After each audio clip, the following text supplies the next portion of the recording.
Palavra da Verdade, com Hernandes Dias Lopes. E hoje nós vamos trabalhar o Salmo 27. Abre a sua Bíblia comigo, por favor, neste Salmo de Davi. Salmo 27.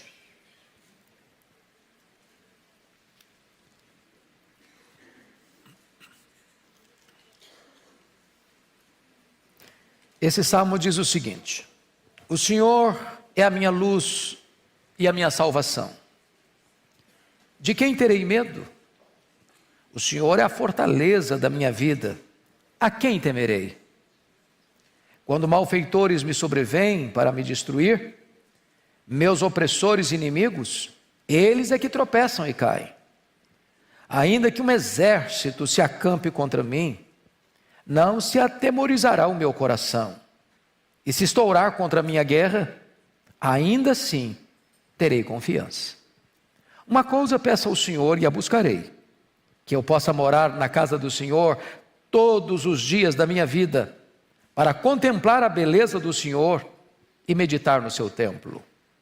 Pois no dia da adversidade, Ele me ocultará no seu pavilhão, no recôndito do seu tabernáculo me acolherá, elevar-me-á sobre uma rocha. Agora será exaltada a minha cabeça acima dos inimigos que me cercam. No seu tabernáculo oferecerei sacrifício de júbilo, cantarei e salmodiarei ao Senhor. Ouve, Senhor, a minha voz, eu clamo. Compadece-te de mim e responde-me. Ao meu coração me ocorre: buscai a minha presença. Buscarei, pois, Senhor, a tua presença. Não me escondas, Senhor, a tua face. Não rejeites com ira o teu servo. Tu és o meu auxílio. Não me recuses, nem me desampares, ó Deus da minha salvação. Porque se meu pai e minha mãe me desampararem, o Senhor me acolherá. Ensina-me, Senhor, o teu caminho e guia-me por vereda plana por causa dos que me espreitam. Não me deixes à vontade dos meus adversários, pois contra mim se levantam falsas testemunhas, os que só respiram crueldade. Eu creio que verei a bondade do Senhor na terra dos viventes. Espera, pois, pelo Senhor, tem bom ânimo e fortifique-se o teu coração. Espera, pois, pelo Senhor. Amém. Bom, nós vamos tratar do tema a vitória sobre o medo. Este é o tema central deste poema de Davi. E eu quero começar afirmando que o medo é o sentimento mais democrático entre os homens. Quem de nós nunca teve medo?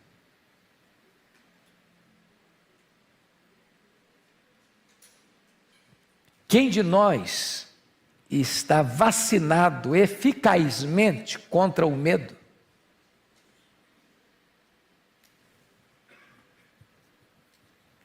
Quais são os seus medos? Há muitos medos. É por isso que a Bíblia traz a ordem mais repetida. Não há nenhuma outra ordem na Bíblia que aparece mais vezes do que esta. Não temas, não tenhas medo. Como Deus não chove no molhado, como as palavras de Deus não são lançadas simplesmente ao ar, mas elas têm um propósito, Deus sabe que você e eu lidamos com esse problema, medo. Há fobias, e muitas. Por exemplo, eu fui descobrir um dia lá no Egito que eu tinha claustrofobia. Eu não sabia. Estava subindo uma daquelas pirâmides, muita gente, muito calor, e de repente me falta o ar. E eu pensei que eu fosse morrer, porque não conseguiria jamais atender uma pessoa em emergência ali. E por providência de Deus, um colega meu estava do meu lado e me disse: fecha os olhos Imagine que você está num jardim florido, um ambiente bonito, e ele foi ministrando ao meu coração, e eu fui me deixando levar pelas palavras dele. De repente o ar voltou nos meus pulmões, e ali eu descobri uma coisa: claustrofobia. Já ficou preso no elevador? Tem gente que só de imaginar ficar preso já fica desesperado. Tem gente que tem medo de lugar aberto, agorafobia. Tem gente que tem medo de lugar alto, acrofobia. Mas nós temos muitos medos e tantos deles, vamos ter que lidar. É claro que o texto não está falando desse tipo de medo, né? De agorafobia, acrofobia, claustrofobia, tantas fobias por aí afora. Mas aquele medo que nos apavora, que nos tortura, que nos tira o fôlego, o sono, o equilíbrio emocional. Davi trata deste assunto. E ele vai mostrar aqui para nós que o medo, no contexto aqui, tem a ver com ataques, com cerco, encurralamento do inimigo, com guerra declarada contra ele, medo de um problema que você não tem forças humanas para administrar, foge ao seu controle. Inimigos maiores do que você espreitam você, problemas maiores do que suas forças se erguem contra você. Então notem você comigo como é que Davi enfrenta quem eram esses inimigos. No verso 2, ele diz que eram inimigos violentos, quando malfeitores me sobrevêm para me destruir. Não é para brincar com ele, né? Destruir mesmo. Os inimigos eram difamadores. Olha o verso 12. Não me deixes da vontade dos meus adversários, pois contra mim se levantam falsas testemunhas. Aí veja você, falsa testemunha é quando você não está fazendo coisa errada, mas acusam você de estar fazendo coisa errada. Como acusaram Jesus de blasfêmia contra Deus e de conspiração contra César. Veja você o desejo desses inimigos. No verso 2, eles queriam destruir Davi. E se você olhar no verso 12, eles respiram crueldade. Então, ele não está lidando com um inimigo com um medo fantasioso, não. Ele tem inimigos de fato, que querem matá-lo, que falam mal dele, que querem destruí-lo. Ele está precisando lidar com esse tipo de coisa. Mas apesar dessa situação, como é que Davi reage a isso? Primeiro, olha aí o versículo 3. Ainda que um exército se acampa contra mim, não se atemorizará o meu coração. Se estourar contra a minha guerra, ainda assim terei confiança. Então ele está mostrando aqui a possibilidade de você não se capitular, não se render à situação mais perigosa que desaba sobre a sua vida.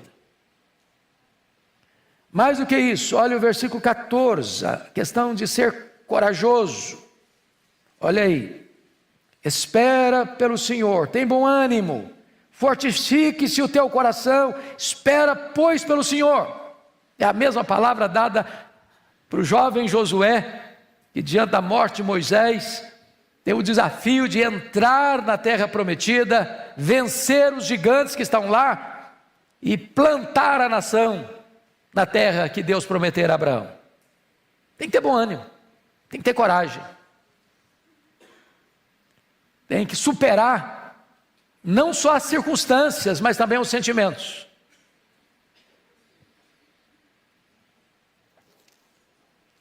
Então, eu gostaria de, dada essa introdução, entrar na exposição do texto.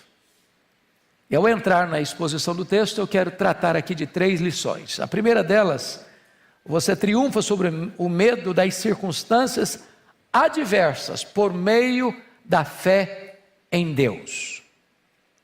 Então veja bem, triunfa sobre o medo das circunstâncias adversas por meio da fé em Deus. Então vamos lá. Primeiro, como é que Davi vence o medo?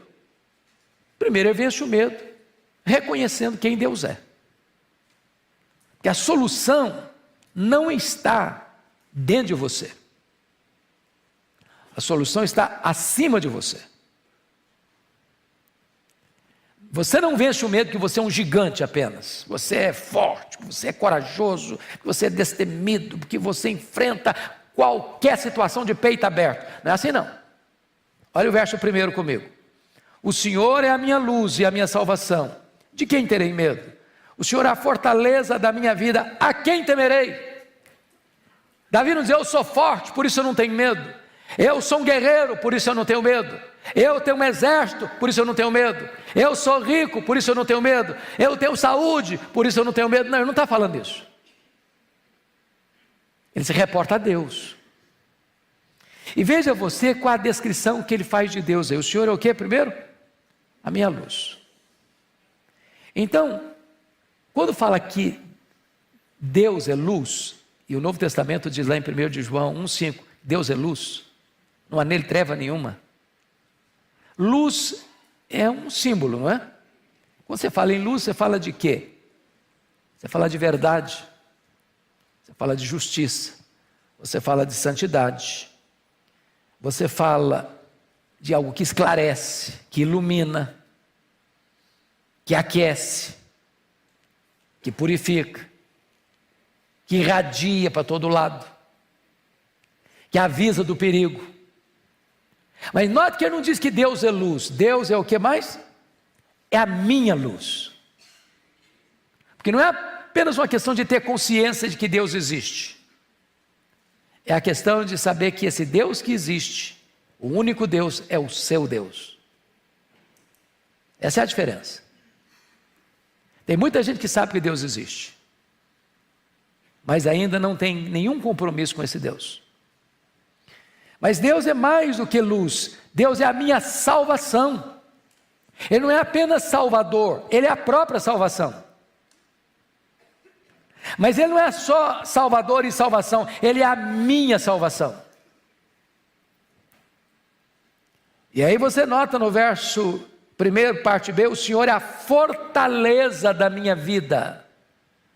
E aqui ele está falando em termos de guerra, ele está falando em termos de cerco, ele está falando em termos de sítio, ele está falando em termos de soldados e exércitos que estouram a guerra contra ele. E não há refúgio que possa trazer segurança. Não há torre tão alta que a seta do inimigo não chegue lá em cima. Mas ele vai dizer, o Senhor é a minha fortaleza. Essa fortaleza não é humana, não é construída com tijolo e pedra, não é uma torre alta que o inimigo não chegue lá. O Senhor é a minha fortaleza. É nele que eu me refugio. E meus amados irmãos, aqui Davi está nos mostrando a primeira razão pela qual você pode vencer o medo. É quando Deus é a sua luz, quando Deus é a sua salvação, quando Deus é a sua fortaleza. Segundo lugar, Davi vence o medo quando sabe que Deus frustra os intentos do inimigo. Olha o verso 2 comigo, pode ler comigo em voz alta? Quando malfeitores me sobrevêm para me destruir, meus opressores e inimigos, eles é que tropeçam e caem. Louvado seja Deus.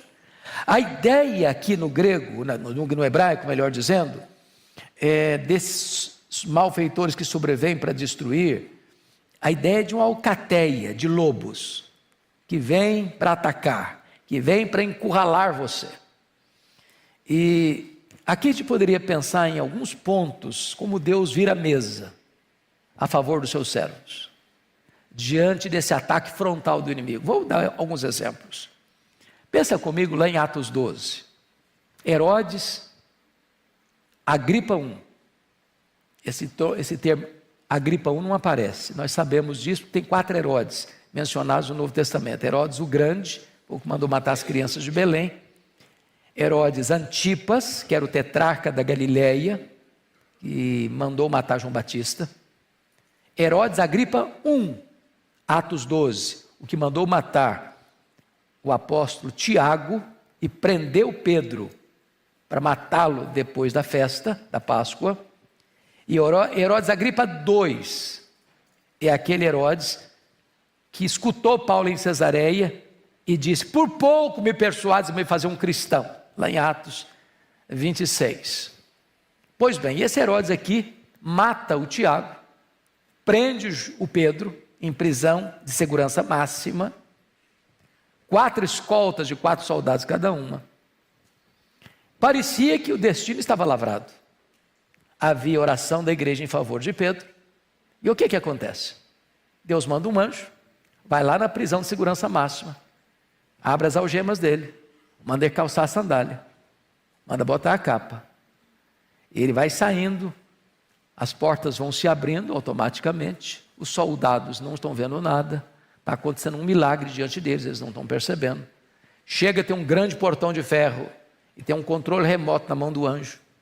Ele aperta o controle e o portão abre automaticamente. E o Pedro é liberto. E o Herodes que mandou prender, que parecia que tinha todo o poder, naquela mesma circunstância, ele vai fazer um discurso. O povo diz que ele é um Deus, e ele não dá glória a Deus, e o Senhor manda um anjo, e o fere, e ele é comido de vermes. O placar mudou, a mesa da história virou. É isso que Deus faz ainda hoje. Vamos dar outro exemplo. Você se lembra lá de João, o apóstolo, já velho, lá em Éfeso. Domiciano está reinando desde o ano 81. Segundo Nero, considerado como um segundo Nero, Nero redivivo, massacrando a igreja.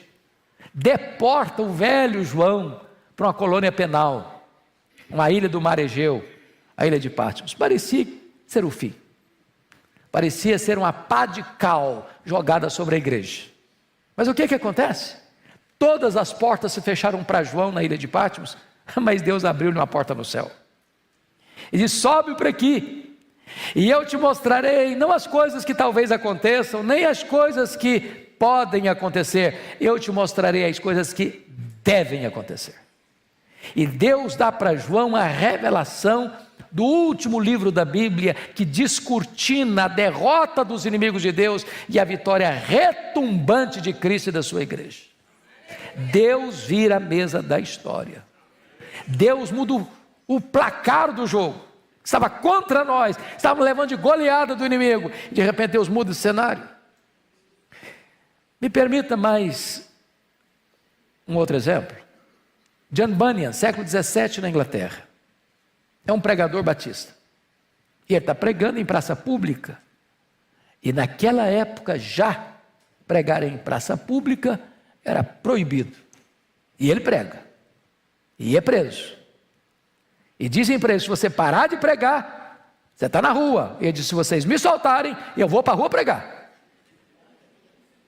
E ficou 14 anos na cadeia, 14 anos, pelo único crime de pregar a palavra de Deus. Parecia ser uma tragédia, mas foi na cadeia, enfrentando depressão, é que ele escreve O Peregrino, possivelmente um dos livros mais lidos no mundo, depois da Bíblia. Ou finalmente vamos pensar em Maria Tudor. Maria Tudor, filha de Henrique VIII, que assume o governo da Inglaterra em 1553, depois da morte precoce de Eduardo VI, que morre aos 16 anos de idade.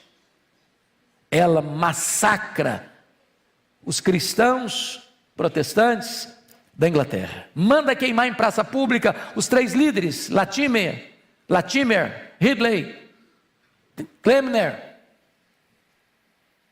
Muitos fugiram da Inglaterra para poupar a vida, mas ela morre providencialmente 5 anos depois, 1558, e assume o governo da Inglaterra Elizabeth, que reina até 1603, e ela decreta a volta dos foragidos para a Inglaterra, e eles que haviam tido contato com a reforma no continente, retornam para a Inglaterra fazendo 4 exigências. Queremos uma igreja com teologia pura, com liturgia pura, com governo puro, com vida pura, e desencadeiam na Inglaterra o mais importante movimento de reforma e reavivamento depois da reforma protestante, o movimento dos puritanos. Parecia que ela estava destruindo a igreja, e ela estava só promovendo a igreja de Deus. Sabe por quê, meus irmãos? Ainda que malfeitores me sobrevêm para me destruir, meus opressores e inimigos, eles é que tropeçam e caem. Deus reverte a situação a nosso favor. Terceiro lugar, Davi vence o medo quando pela fé confia, mesmo sabendo que os inimigos parecem mais fortes. Olha o verso 3, você lê comigo? Vamos lá? Ainda que um exército se acampe contra mim, não se atemorizará o meu coração, e se estourar contra a minha guerra, ainda assim terei confiança. Deixa eu fazer uma perguntinha bem pessoal. Você já lidou na sua vida com um problema que você diz assim: ou Deus põe a mão, ou eu estou frito, estou liquidado? Quem já lidou com uma situação assim na vida? Ah, ainda bem que eu não estou sozinho.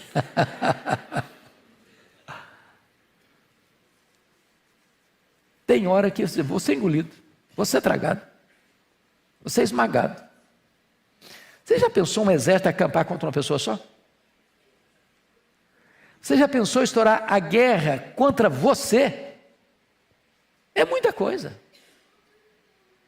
É muita coisa.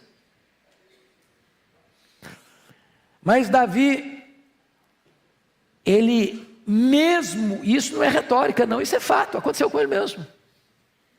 Exército acamparam ao redor dele. Você conhece a história lá, segundo Samuel, como Saul, reiteradas vezes, marchou com seus soldados, com gosto de sangue na boca, para matar Davi. E como Deus deu estratégias, livramentos, para Davi escapar das mãos de Saul, dos cercos. Me permita mais 2 exemplos bíblicos. Você se lembra de Eliseu, quando ele estava em Dotã, e a Síria declarando guerra contra Israel, e toda vez que os soldados sírios iam pelejar, Israel já tinha adiantado o expediente e desbaratado os planos dos soldados da Síria, e o refrão, não, tem alguém traindo a gente, não é possível. Tem soldado de Síria traindo a gente, porque todo o plano que a gente faz é frustrado. Eles antecipam a solução lá. Aí, não tem traidor não. Tem não, o problema é que tem um profeta lá em Israel, que o cara está antenado com Deus, e Deus mostra para ele. Lá então, vamos mandar o exército prender esse cara, ué. Está lá em Dotã, o moço do Eliseu acorda de manhã, vai lá fora lavar o rosto, isso aí já é por minha conta. E ele olha os soldados com seus carros e cavaleiros cercando Dotã. Eu falei, ai meu senhor, estão fritos.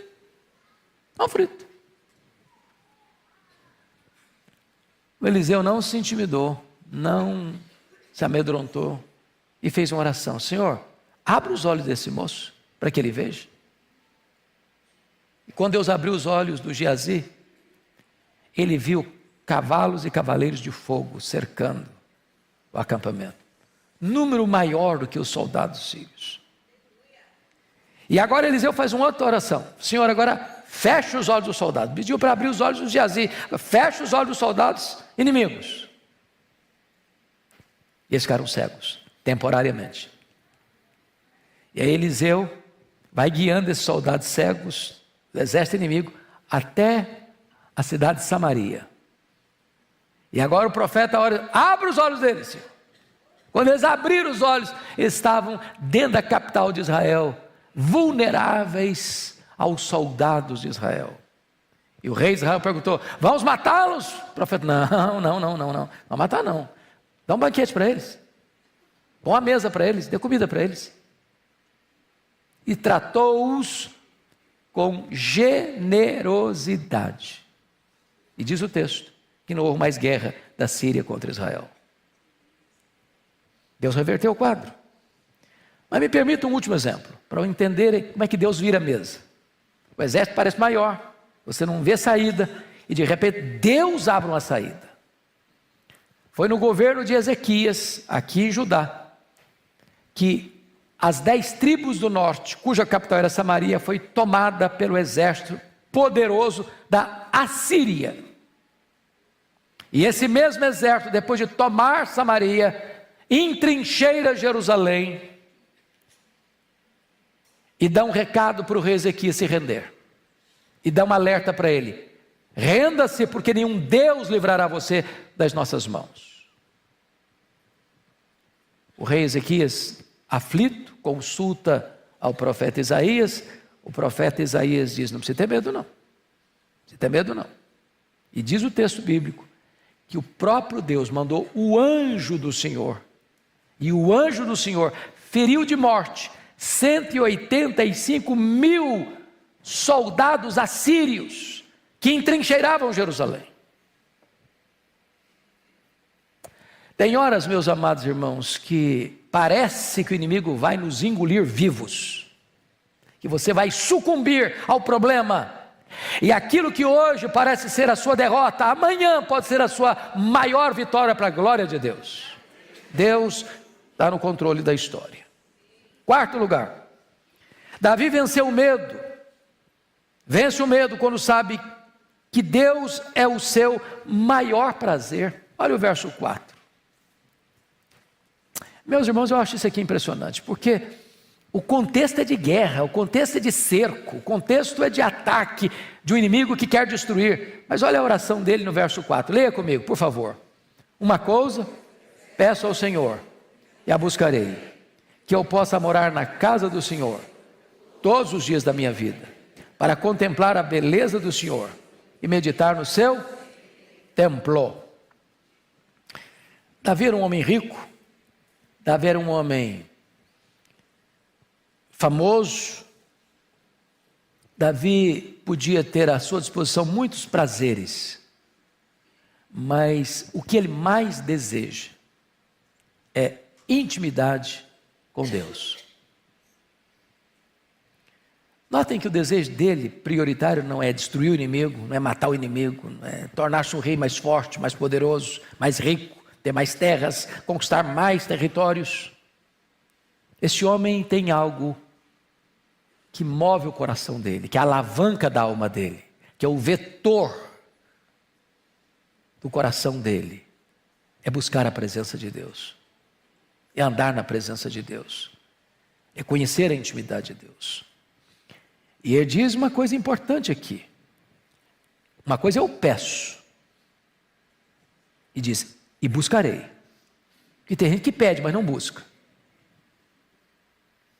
Tem gente que busca, mas não pede. A oração é tanto uma súplica quanto uma ação. É por isso que é oração. Você ora e age. Você pede e busca. Você ora e trabalha. Como dizia Oliver Cromwell, o líder do exército, do parlamento inglês, numa guerra civil na Inglaterra: ore a Deus e mantenha a pólvora seca. Ore a Deus e trabalhe. Ore a Deus e haja. Porque tem gente que acha que oração é um substituto da ação. Ele ora e cruza os braços. Não, é orar e agir. Orar e agir. Uma coisa eu peço ao Senhor e a buscarei: que eu possa morar na casa do Senhor quantos dias da minha vida? Até o problema ir embora, depois que o problema foi embora também não preciso mais nada de Deus. Porque a gente pede a Deus só na hora do aperto, do sufoco. E Ele quer habitar na casa do Senhor, não alguns dias, todos os dias da sua vida. Para fazer o quê? para contemplar a beleza do Senhor e meditar no seu santo templo. Ele quer Deus mais do que as bênçãos de Deus. Quinto lugar, Davi vence o medo quando sabe que Deus é o seu protetor. Olha o verso 5, leia comigo de novo. Pois no dia da adversidade, ele me ocultará no seu pavilhão, no recôndito do seu tabernáculo, me acolherá, elevar-me-á sobre uma rocha. Ô irmãos, o que significa isso? Dia da adversidade. Nem todo dia é dia de adversidade, concordam? Tem dia que você está tranquilo, tem dia que é dia de festa, né? Está lá em Eclesiastes 2. Há tempo para viver, há tempo para morrer, há tempo para juntar, há tempo para espalhar, há tempo de rir, há tempo de chorar. Tem dia que é dia de chorar mesmo. É dor, é luta, é prova, é vale, é inimigo te espreitando, é inimigo querendo te destruir, é situação difícil em casa, é situação difícil na família, é situação difícil na saúde, é situação difícil para todo lado. É o dia da adversidade. O dia da adversidade é o dia que parece que o inimigo cresceu e você diminuiu. É dia que parece que a força está toda contra você e você está completamente desidratado, sem ânimo, sem força. Mas olha o que ele diz aí: no dia da adversidade, Deus me ocultará no seu pavilhão. Vamos entender essa palavra pavilhão aí, porque é como se Deus lhe desse o melhor abrigo no pior perigo. Pavilhão é o lugar mais protegido do acampamento. Por exemplo, você sabe que o próprio Davi, quando tinha batalhas e guerras, mesmo sendo rei, ele ia junto. Então o que era o pavilhão? Era o local do acampamento de guerra mais protegido. Era o quartel-general daquele que comandava as forças do exército, com as suas proteções, com a sua proteção mais fortalecida. Não se chegava no pavilhão. O inimigo podia atacar na borda, do lado, na fronteira, mas o pavilhão no centro era o lugar mais seguro. Por exemplo, por que Brasília está no coração do cerrado brasileiro? Por que Washington não está num litoral? Você acha que apenas por preferência é esse lugar mais bonito que outro? Não. Isso é estratégico. É muito mais fácil você atacar o litoral do que você atacar o centro do país. Mais protegido, mais guarnecido.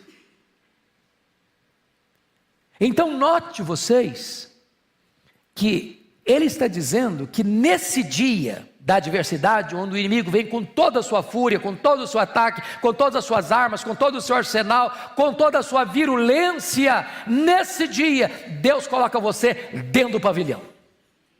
Dentro do pavilhão, lugar mais seguro. Mais seguro. E mais, agora ele vai usar não uma linguagem de guerra, mas uma linguagem espiritual. No recôndito do seu tabernáculo me acolherá. Você se lembra da tentação que fizeram com Neemias, lembra disso? Quando os inimigos tentaram de todo jeito derrubar o Neemias, não conseguiram. Eles conseguiram corromper um sacerdote para dizer para Neemias: Neemias, eles vão te matar. Você quer escapar? Se esconda dentro do templo. Por que dentro do templo? Porque ninguém podia entrar dentro do recôndito do templo, a não ser quem? O sacerdote. Se Neemias, que não era sacerdote, se escondesse dentro do templo, aí sim dariam a ele o motivo de ser morto. Estaria quebrando uma lei espiritual. Quando Davi, de uma linguagem figurada, porque veja vocês, na época de Davi nem templo tinha ainda.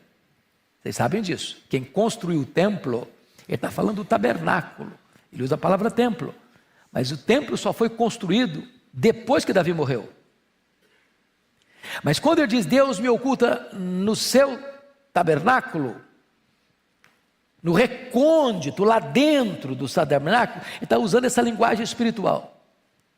Que Deus põe você naquele local onde ninguém pode entrar para atacar você. E ele usa outra metáfora ainda. Elevar-me-á sobre uma rocha, lá em cima. O que é que ele está dizendo? Você não precisa se render ao medo, porque no dia da adversidade, Deus vai socorrer você. Agora, note uma coisa, irmãos, muito importante. Porque às vezes a gente pensa assim, meu Deus, tem coisas na vida que eu não suportaria. Me permita confessar isso a vocês. Eu fui criado na roça. E um dos dramas que a gente tinha lá na roça, na minha época, é que as estradas eram precárias e quase ninguém tinha carro, quase ninguém. Uma ou outra pessoa, fazendeiro, distante, tinha um jipe. Você nem mais vê esse tipo de jipe hoje. Se chovesse, então, a viagem era uma aventura, uma verdadeira aventura.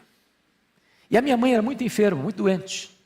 E algumas vezes eu vi minha mãe sendo tirada de casa, dentro de um jipe, nas estradas perigosíssimas, chovendo. E o meu coração ficava sobressaltado. O meu grande pavor da adolescência, em virtude da minha mãe ser muito doente, era medo dela morrer. Eu falei, eu não suporto, já muitas vezes como adolescente, meu Deus, eu podia me matar primeiro, ou tirar minha vida primeiro, porque eu não aguento ver minha mãe morrer, eu não aguento ver um membro da minha família morrer.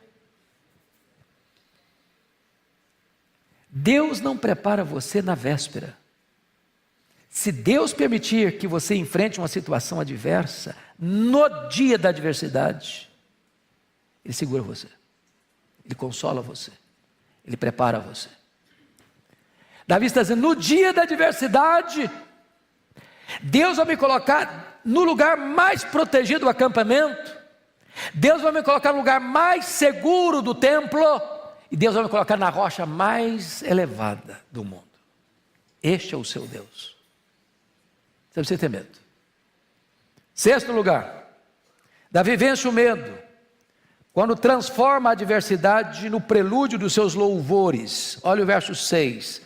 Agora será exaltada a minha cabeça, acima dos inimigos que me cercam. No seu tabernáculo oferecerei sacrifício de júbilo, cantarei e salmodiarei ao Senhor. Agora quando? No dia da adversidade, na hora que a coisa está mais apertada, na hora que você diz, acabou, eu não aguento mais, eu vou perecer. Nesse dia Deus muda o placar, Deus vira a mesa e Deus coloca diante de você uma situação de elevação.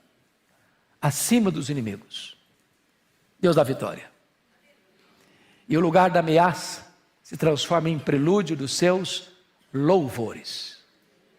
Aquela pessoa complicada diz, meu Deus, está sendo motivo da minha lágrima, amanhã vai ser motivo da sua alegria, do seu contentamento.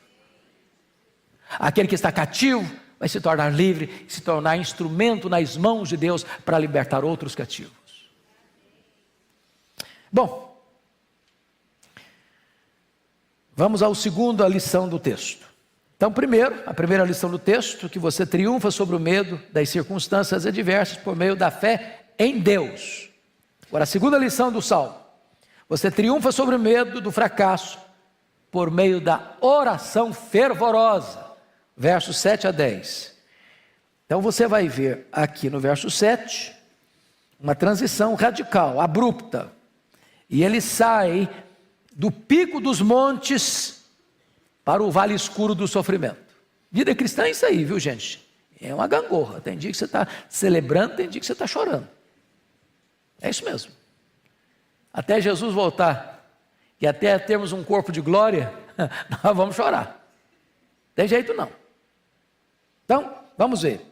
Em primeiro lugar, a quem ele dirige a sua oração, versículo 7a. Ouve, Senhor, a minha voz, eu clamo.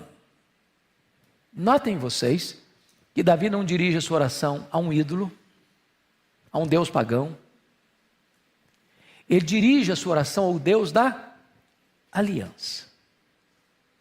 Irmãos, é chocante isso, mas você olha para o mundo de quase 8 bilhões de habitantes, você vê gente esclarecida intelectualmente, invocando outros deuses. Me permita dizer isso, é chocante. Eu fui ao Japão há alguns anos e o pastor me disse: eu vou levar você num local que, se as pessoas contarem, você não vai acreditar. E me levou num templo chamado Templo da Fertilidade. E o Deus que eles adoram é o órgão masculino, nas suas mais diversas formas.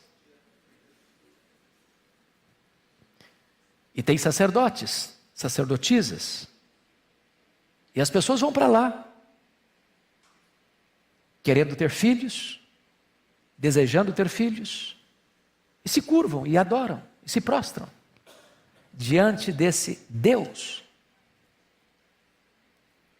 Eu estou falando de uma nação de primeiro mundo.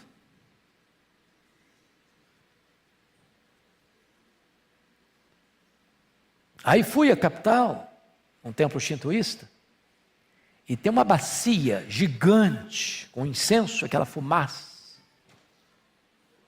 E as pessoas chegando, quase que mergulhando dentro daquela bacia, tentando jogar aquela fumaça, como se fosse uma fumaça divina, para dentro delas. Ou você vai para a Índia, que tem 1 milhão de deuses, até a vaca é deusa lá. E as pessoas se curvando diante de tantos ídolos, de tantos deuses. Mas Davi está dizendo o seguinte: ouve, Senhor, a minha voz, eu clamo. E Senhor aqui é o Deus Jeová, é o Deus da aliança, é o Deus da promessa. É o Deus que nos ama e demonstrou o seu amor dando-nos o seu Filho.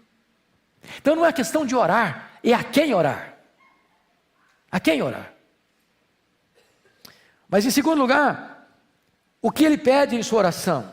Olha o verso 7b: compadece-te de mim e responde-me. Davi não chega diante de Deus estadiando direitos, mostrando suas virtudes, requerendo ou exigindo de Deus, ou decretando para Deus: eu decreto, eu ordeno, eu proíbo. Não, ele chega pedindo o quê? Compaixão, misericórdia. Irmãos, notem isso. É impossível que alguém em sã consciência se prostre diante de Deus sem que reconheça a grandeza de Deus e a insignificância humana. Só mantém soberba no coração, primeiro, quem não conhece a Deus. Segundo, quem não conhece a si mesmo. Honestamente, quem de nós ousaria dizer para Deus: Deus, eu sou uma pessoa maravilhosa.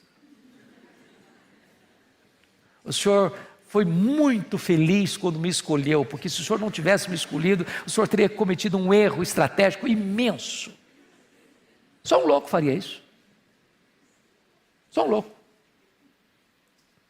Então a posição minha e sua é essa: compadece-te de mim, ó Deus, tem misericórdia de mim.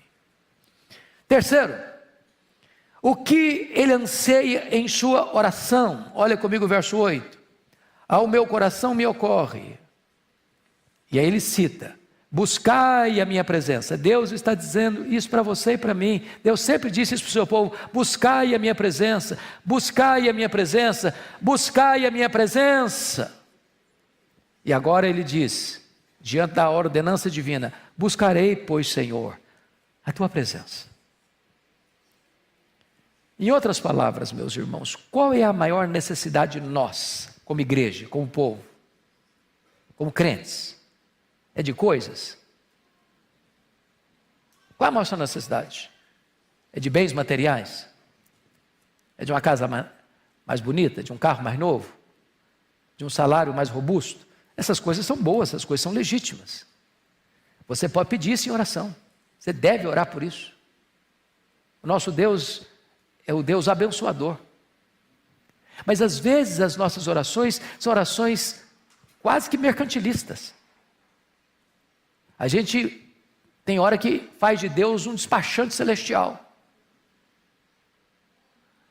E se você for olhar nas Escrituras, a maior necessidade, as orações mais importantes, não foram aquelas que chegaram diante de Deus pedindo coisas, mas ansiando pela própria presença de Deus. Me permita um exemplo. Vocês se lembram quando Deus se irou contra o povo de Israel, lá em Cades Barneia? O povo havia construído, pelas mãos de Arão, um bezerro de ouro. E adorado aquele bezerro de ouro.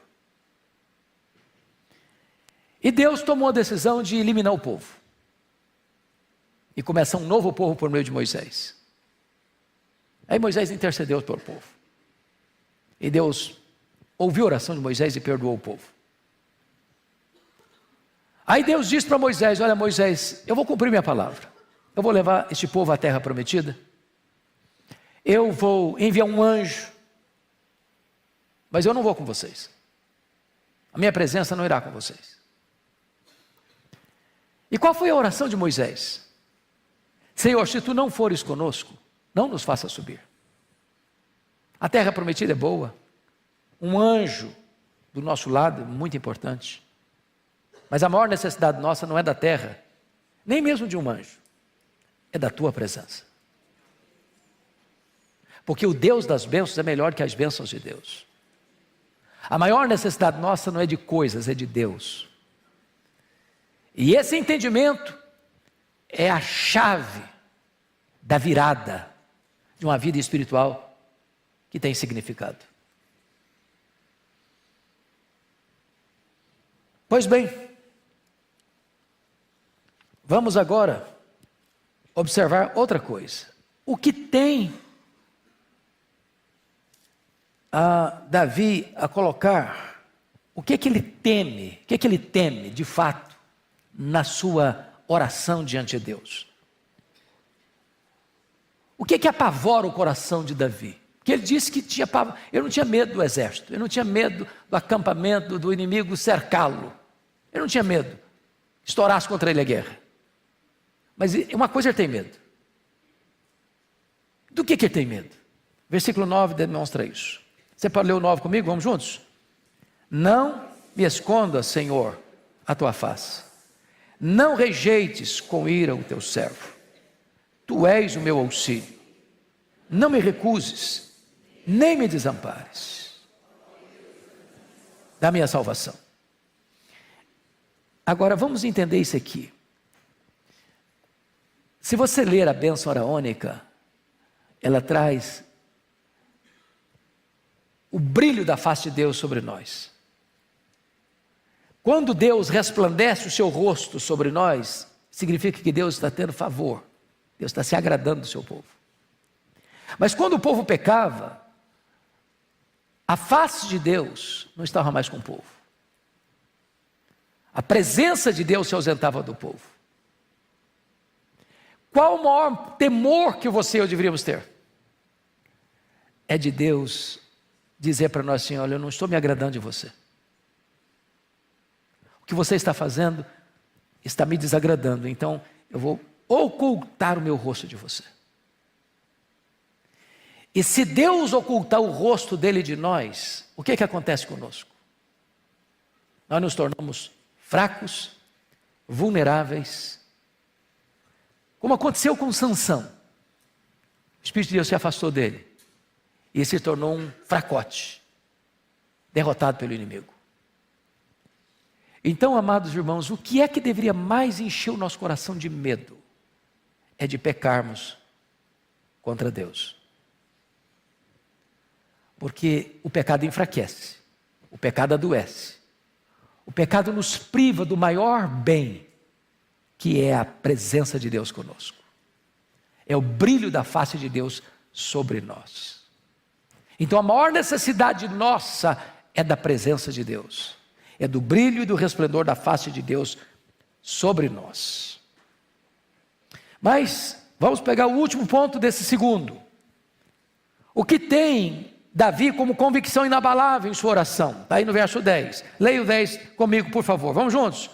Porque se meu pai e minha mãe me desampararem, o Senhor me acolherá vamos entender isso. Davi não está dizendo que o pai dele e a mãe dele o desampararam, não. Você está falando hipoteticamente. Que algumas pessoas acham que o pai de Davi o desamparou, que a mãe de Davi o desamparou. Não, não está escrito isso aqui. Ele está levantando uma hipótese. Qual é a hipótese? De chegar a um ponto tão crítico na minha vida, que meu pai falou, não quero saber de você não, menino. A mãe disse, menino, ó, se vira, hein? Com você eu não estou mais. Essa é uma hipótese muito rara. Mas acontece. Acontece.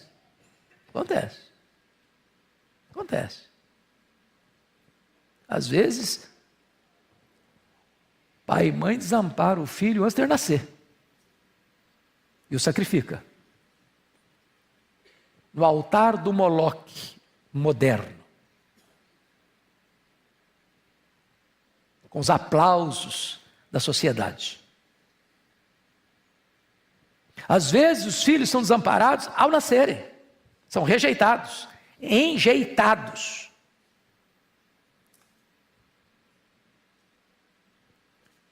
E Davi está dizendo que ainda que, na pior das situações humanas, o pai e a mãe desamparassem, Deus não desampara.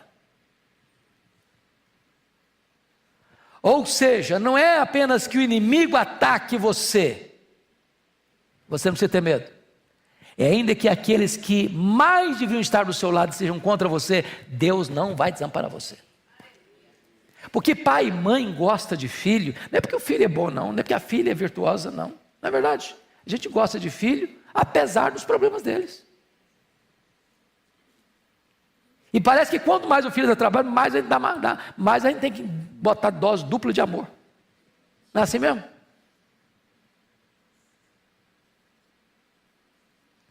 Então pai e mãe ama filho porque ele é bom, porque ele tem problema, porque é saudável, porque tem problema de saúde. Pai e mãe ama filho quando ele tira 10 na prova, quando ele 0 também na prova, ama do mesmo jeito. Você não ama seu filho porque ele é um sucesso. Você ama seu filho porque ele é seu filho. Mas chega um momento que pai e mãe podem desamparar filho. Mesmo assim, o Senhor me acolherá. Louvado seja o Senhor. Mas vamos ao último ponto para a gente encerrar.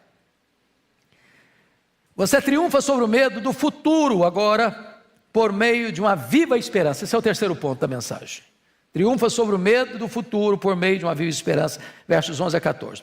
Primeiro, Davi se vê um peregrino na caminhada da vida, versículo 11. Ensina-me, Senhor, o teu caminho, e guia-me por vereda plana por causa dos que me espreitam.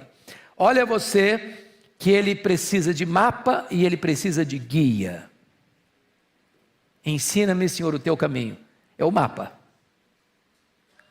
Mas guia-me pela vereda plana é o guia. Você tem que ter mapa, você tem que ter guia. O mapa é a Bíblia. O guia é o Senhor Jesus. Está precisando disso. Tem hora na vida que se você deixar você por conta própria, você se perde. Tem hora que o Waze bota você em caminho errado. Google Maps bota você em enrascada. Mas esse livro é o mapa de Deus. Tendo o Senhor como guia, você vai caminhar por veredas de justiça. Segundo, um homem vulnerável ante adversários cruéis. Olha o versículo 12. Não me deixes à vontade dos meus adversários, pois contra mim se levantam falsas testemunhas, os que só respiram crueldade. Meus irmãos, o que Davi está dizendo é o seguinte: Senhor, se o Senhor não me proteger, eu não vou aguentar, porque os meus adversários, se eu ficar à vontade deles, exposto ao propósito deles, eles vão me arrebentar, eles vão me quebrar, eles vão me derrotar, eles vão me matar, eles vão me destruir. Até porque, Senhor, eles não usam armas leais. Não é uma questão de enfrentamento justo. Eles usam armas falsas, como está escrito aqui: contra mim se levantam falsas testemunhas.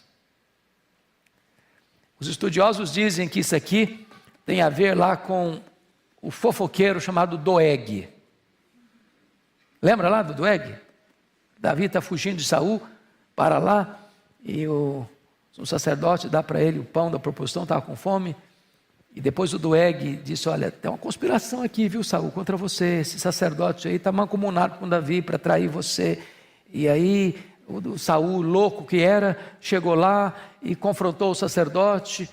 E o Saul resolveu matar o sacerdote, e todos os sacerdotes, eram 85. Mas nenhum soldado de Saul quer pegar arma para matar o sacerdote. Aí o fofoqueiro, o Doeg, que fez a denúncia falsa, Saul falou: você vai matar. E o cara teve que pegar a espada e matar homens de Deus. Falsa testemunha. Terceiro lugar, um espectador por tempos de refrigério. Olha o verso 13. Ele está olhando o cenário e agora ele mostra o desejo do coração dele. Eu creio que verei a bondade do Senhor na terra dos viventes. Eu creio que verei a bondade do Senhor. Quem crê aqui que Deus vai trazer um tempo de refrigério para a gente? Quem crê aqui que o problema que você está vivendo dentro da sua casa, Deus vai trazer solução, Deus vai trazer resposta, Deus vai trazer livramento, Deus vai trazer libertação, Deus vai trazer cura, Deus vai trazer salvação. O povo de Deus tem que viver de esperança, irmãos. Esperança, ânimo. Eu creio que verei a bondade do Senhor. Finalmente, um homem que alimenta o próprio coração de esperança. Vamos ler em pé, fique em pé, por favor, e vamos ler em voz bem alta o verso 14. Vamos ler juntos? Espera pelo Senhor, tem bom ânimo e fortifique-se o teu coração. Espera, pois, pelo Senhor. É palavra de Deus para você, é palavra de Deus para mim. Espera no Senhor, tem bom ânimo. Bom ânimo, bom ânimo. Deus está no controle, a nossa vida é dele, e é ele quem nos conduz em triunfo, e dele virá a vitória. Louvado seja o nome do Senhor. Amém.